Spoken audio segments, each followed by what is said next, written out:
Pernahkah kamu sholat, tapi setelahnya tetap gelisah? Hati tetap kosong, hidup tetap berat.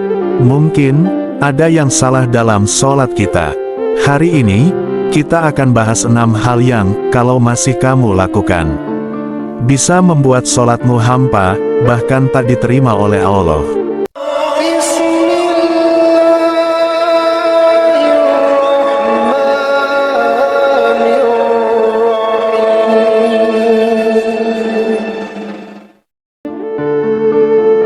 Assalamualaikum warahmatullahi wabarakatuh. Sahabat-sahabatku yang dirahmati Allah, pernahkah kita merenung, sholat adalah hadiah yang diturunkan langsung dari langit, tanpa perantara malaikat. Namun mengapa kadang kita merasa hampa, tak tersentuh, bahkan terburu-buru? Hari ini, kita akan belajar 6 hal yang tidak boleh kita lakukan saat sholat, agar sholat kita bukan hanya rutinitas, tapi menjadi obat hati, penyejuk jiwa, dan cahaya hidup. 1. Sholat dalam keadaan tergesa-gesa. Nabi Muhammad bersabda, sejahat-jahat pencuri adalah orang yang mencuri dalam sholatnya. Para sahabat bertanya, bagaimana seseorang mencuri dalam sholatnya, ya Rasulullah? Beliau menjawab, dia tidak menyempurnakan rukuk dan sujudnya. Hadis riwayat Ahmad. Saudaraku, berapa kali kita rukuk dan sujud tanpa rasa? Buru-buru karena dunia menunggu. Seakan-akan Allah ada di urutan kesekian. Padahal, sholat adalah pertemuan kita dengan Sang Pencipta. Lambatkanlah, nikmatilah tiap gerakan. Rasakan bahwa Allah sedang melihatmu. 2. Melirik atau menoleh tanpa sebab. Rasulullah bersabda, menoleh dalam sholat adalah curian dari sholat seseorang. Hadis riwayat Bukhari. Ketika kita sedang berdiri di hadapan Allah, lalu kita melirik ke HP, melihat jam, memperhatikan orang lewat, itu seolah kita berkata, ya Allah, tunggu sebentar. Dunia sedang memanggilku. Betapa hinanya dunia, bila dibandingkan dengan Allah. Sahabatku, ketika engkau berdiri di hadapan Allah, tundukkan pandangan, letakkan hatimu di tempat sujud. Karena saat itu, engkau sedang bersamanya. 3. Bermain-main dengan anggota tubuh. Pernahkah kita menggaruk, merapikan baju, memainkan jari, atau menggerakkan kaki saat sholat?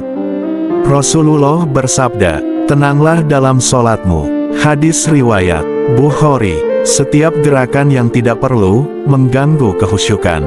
Karena tanda hati kita belum hadir sepenuhnya. Sahabatku, jika tangan kita masih sibuk, mungkin hati kita belum sibuk dengan Allah. Tenangkan diri, diam, rasakan bahwa sholat adalah waktu yang paling suci. 4. Tidak memahami bacaan sholat. Berapa banyak dari kita yang membaca, Iyyaka na'budu wa iyyaka nasta'in, namun hati dan lidah tak pernah bersatu. Sahabatku, ketika engkau membaca Al-Fatihah, itu bukan monolog.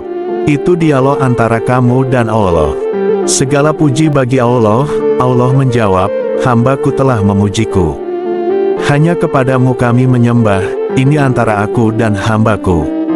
Masya Allah, bagaimana mungkin kita tak hadir dalam hati, saat Allah sendiri yang sedang menyimak. 5. Meninggalkan tumaninah, ketenangan tiap gerakan.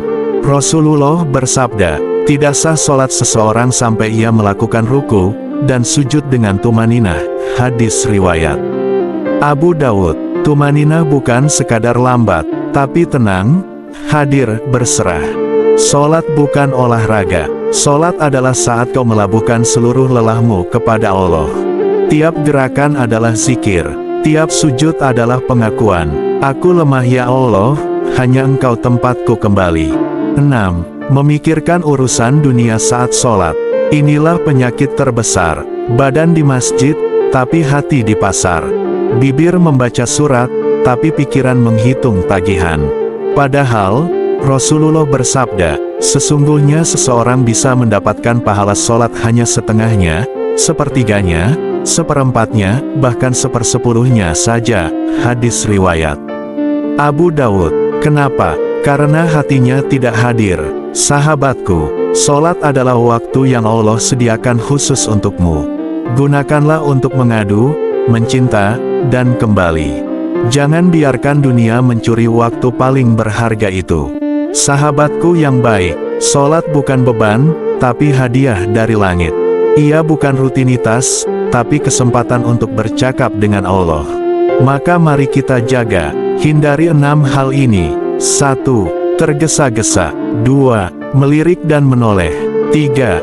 Bermain-main dengan tubuh. 4. Tidak memahami bacaan. 5. Tidak tumaninah. 6. Memikirkan dunia. Bangunlah hubungan yang indah dengan Allah melalui sholat. Karena siapa yang menjaga sholatnya, maka Allah akan menjaga hatinya, hidupnya, dan akhiratnya. Semoga kita termasuk orang-orang yang khusyuk dalam sholat. Yang saat berdiri, seolah berdiri di hadapan Allah. Yang saat sujud, benar-benar menyerahkan seluruh jiwa raga. Wassalamualaikum warahmatullahi wabarakatuh.